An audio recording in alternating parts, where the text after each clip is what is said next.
Okay. All right. So, welcome everyone to this live streamed service of the Unitarian Universalist Church of Tullahoma. We obviously won't be passing an offering plate. If you wish to support the work of the church, you can send a check to our P.O. Box 331, Tullahoma, Tennessee, 37388. And for our chalice lighting, we light this chalice to find inner peace, love for each other, and faith in ourselves. Also, to be welcoming to whomever we meet and kind to all living creatures. So gather around this light of hope as we share this time together. Are there any announcements? Tom. Wednesday bunch is meeting on Thursday as we've been continuing on. We've had a couple of very good TED Talks that we've listened to, and if you'd like to join us and you have something you would care to toss into the fray, why just have it ready to go, and the background guys here. We can go with that. It's been a good time with these TED Talks and just picking up new ideas all the time. So it's quite fun and beneficial. Thanks.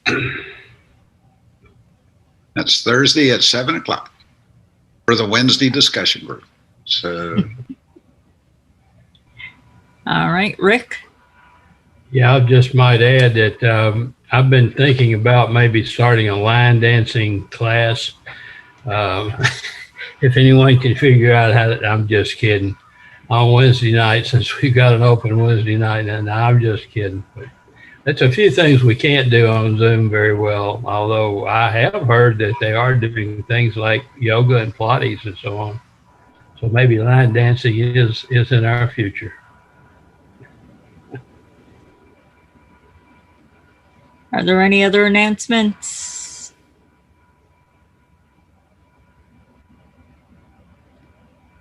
I'm not seeing any hands, so we will move on. Today's reading is titled Love is Hard by Carrie McDonald and Teresa Cooley. Love is hard. Love for people, especially those who are different from you. Love that says, I see you as a person. Love that says, let your unique light shine in the world, because each of our souls touches the divine mystery. Love that says, we're on a journey together, and my fate is tied up with yours.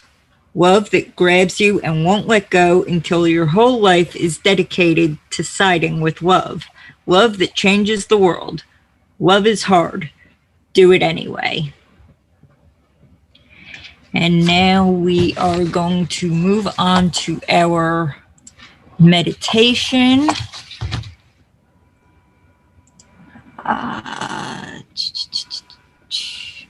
Okay.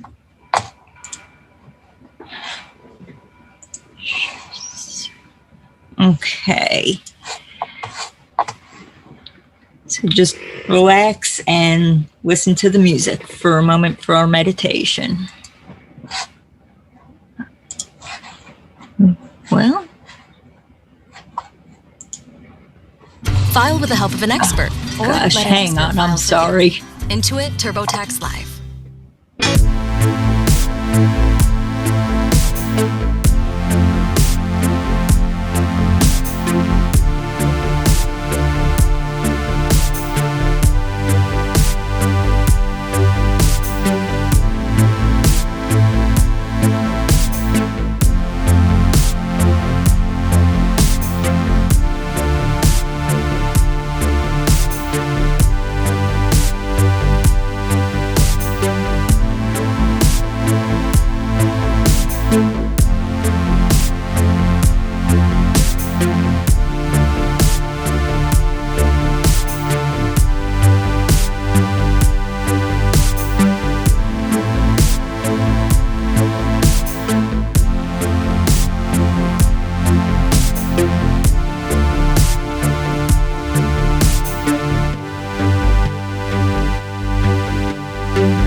All right, and now we will move on to our sermon. Our speaker today is Roddy Biggs, and his topic is Have Faith in Love.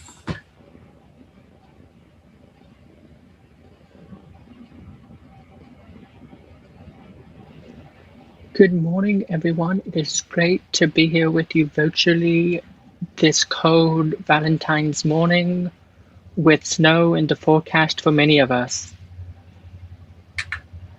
I am actually preaching a sermon that has a different title because so much has changed and I've done some more thinking since, but it's still very much along those same lines.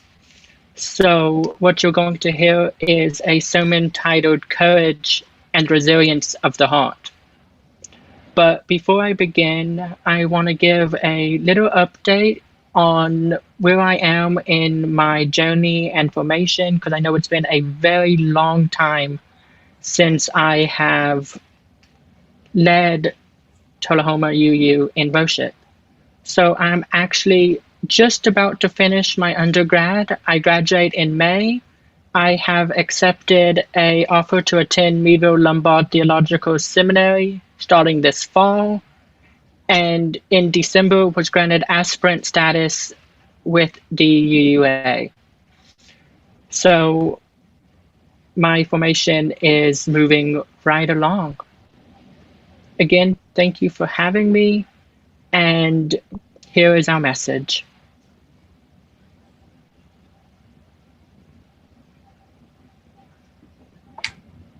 I have done a lot of reflecting these last few years, and in some ways, so much has changed. Yet in others, I have come to no higher conclusion than when I started.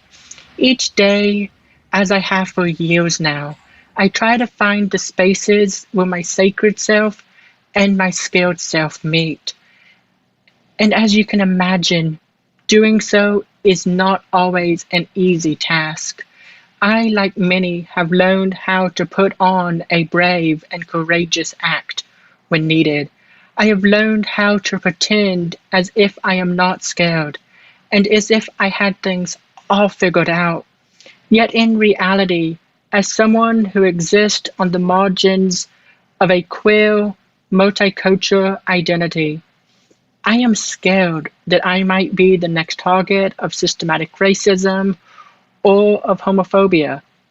But this fear does not stop me from advocating for change. It does not stop me from putting my life on the line every time I speak out against the injustices I experience or those that I see others experiencing. Despite all of this, I keep moving forward. And that, my friends, takes courage. But honestly, what even is courage? Well, if we look at the root word of courage, we find the word co, and it is Latin for of the heart. Love, being a matter of the heart, takes courage. It takes courage to develop the resilience needed for love that endures with the good times and the bad. Today, on this Valentine's Day Sunday, we celebrate the resilience of love in all its forms, in all the ways that it manifests in our lives. And this morning, I want to invite you to think about how this love, how this resilience of love, how this courage has manifested itself in your life. As I share some of the ways in which it has manifested in mine. What I'm about to share is actually 3 short-ish reflections that by the end, the hope is that they will all connect and point and paint a better picture as to who I am, calling each of us to respond with courage, love, and resilience. So the first one. I remember when I was just discovering my sexuality and learning to be okay with who I was. I remember feeling scared to say that I was gay, and yet also remember the feeling of having to say it, of having to be true to who I was and to owning my authentic identities. Coming out at 13 in the South was scary, but it was something that I knew that I had to do. I knew then, and I know now, that I am to live my life not knowing if something I say or something I do might put me in jeopardy or get me killed. Yet I refuse to stop being true to myself then, and I refuse to stop being true to myself now. And in doing so, I have showed myself love, and that, my friends, took courage. From an early age, people told me that I have learning disabilities. When it comes to math, dyslexia, when it comes to reading and spelling, and a slight speech impediment when it comes to R and L sounds. Some people told me that attending a university might not be the right path for me because of my learning disabilities, and that if I did so, I would probably fail. I was led to believe that I might never graduate high school, let alone hold an associate's degree in media production, and be on track to receive my bachelor's in religious studies with a minor in sociology only a few months from now, in May. But I am. I also am planning to attend graduate school this fall, as I work to get my master's in divinity.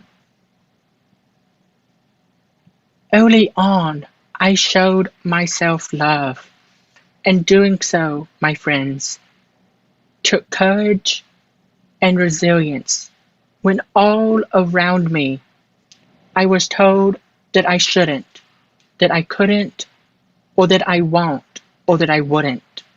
Because I showed myself love, I am the person I am today. The resilience of love has most recently manifested itself in a calling to religious leadership, providing spiritual direction and building community, while always recognizing the historical and ongoing oppressions that marginalized communities and individuals face on a daily basis. For me, love is a manifestation of this calling, and I am willing and able to uplift the voices of those who have been crying out for help for so long in every facet of my religious leadership, of my formation journey, and of how I live my life. In many ways, I have come to see the concept of religious leadership as being one that is driven by social justice, one that is grounded in social justice, always having to walk a fine line between politics and religious authority. Religious leaders are often looked up to as persons of high moral character, yet they're just like everyone else. They feel pain, they feel sorrow, they struggle sometimes just to get by. But we so often turn to them first for help with so many of life's transitions, seeking their guidance and their direction. We turn to religious leaders for transitions such as marriage, the birth of a child, the death of a loved one, a divorce or separation of any kind. We turn to leaders when things are uncertain, especially in a pandemic where near 500,000 people have died. Yet, I don't believe that religious leaders have all of the answers to these questions that we ask them. And indeed, I would be very suspicious of one who claimed that they did. For leadership in any sense of the word requires a willingness to work with others, to admit when you don't know the answer, and to walk and work alongside others to reach a common goal. A common goal. Now for youths, that's a statement. As Unitarian Universalists, our spiritual paths vary more often than they align. So sometimes finding a common goal seems hard when we all might be speaking from different lived experiences and systems of belief. It seems hard, but it's really not. What if it was as simple as saying that love was our common goal? A love that is grounded in the resilience of the oppressed, and one that calls each of us to respond to all of the forces of injustice and oppression that we see, that we experience, and that we know exist in accountable actions, as we not only envision but live into and work to embody the idea of a beloved community once and for all. We as Unitarian Universalists must embody the resilience of love, even when doing so might be uncomfortable. For doing so will only make our community stronger. Nothing bad will come out of embodying love, but everything bad can come if we do not. We must live into our common and courageous goal of resilience, a resilience of love. As such is what our faith calls each of us to do, no matter how hard it will be. It is what we as Unitarian Universalists in the 21st century are called to do. Friends, I know what I'm asking you to do seems hard, and I'm not trying to say that it won't be, because it might be. We are wired to respond to everything going on around us in the best ways that we know possible. And so sometimes slowing down, looking at the world around us and saying, how can I love in this moment? Who needs my love most in this moment?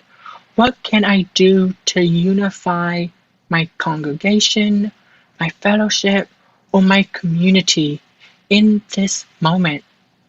Might seem like a far-off dream, but it's a dream that I hold on to.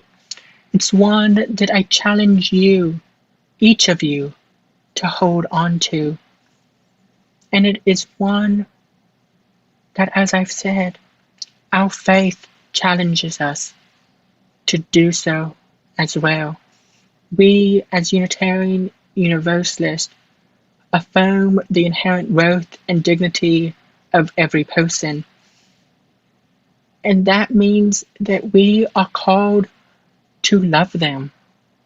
We are called to love every single person. To love someone doesn't mean that we have to like them, but we have to recognize who they are, where they are coming from, why they are saying and doing the things that they are doing. And that, my friends, takes courage, especially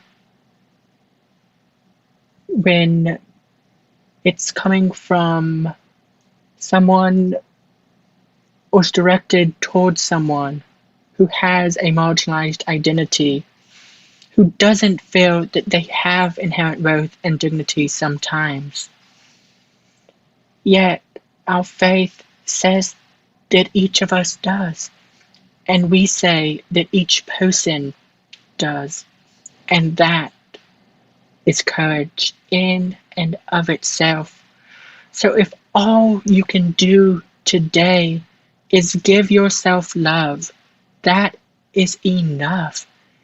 If it is all that you can do is to pick up a phone and call someone who you haven't talked to in a very long time and say, I am still here for you. I still deeply care about you. I still see your worth. I still see your dignity. And I am here if you need me. If that is all that you can muster up, as we are now almost a year into a pandemic, that takes courage. Living in a pandemic takes courage. It takes love of a community to get through all of the challenges that we faced in 2020.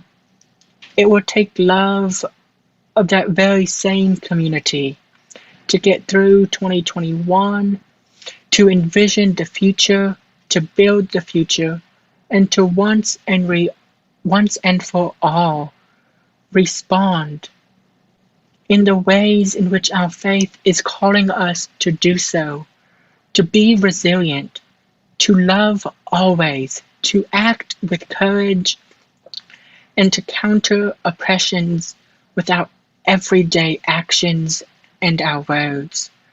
My friends, take courage in this journey, knowing that you are not alone in it, knowing that I and so many other Unitarian Universalists are right there alongside you, as well as those who aren't even Unitarian Universalist.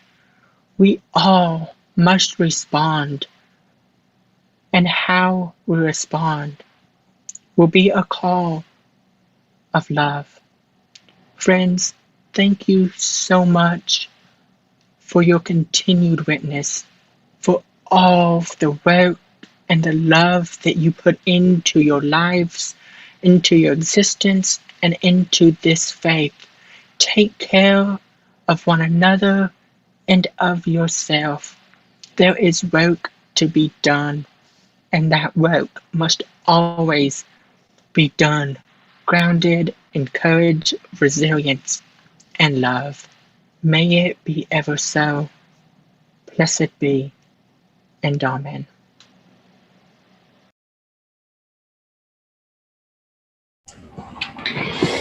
Thank you very much for that talk, Roddy. It was amazing. And so now, our closing words. As we leave this friendly place, love give light to every face. May the kindness which we learn light our hearts till we return. This will end our live stream. We will take a break on Zoom before coming back for our talk back. Let's see, it's about 10:35 now. So take about, 15 minutes. We'll still be back before 11 o'clock, but that'll get us started into our talk back. And I thank everyone for coming.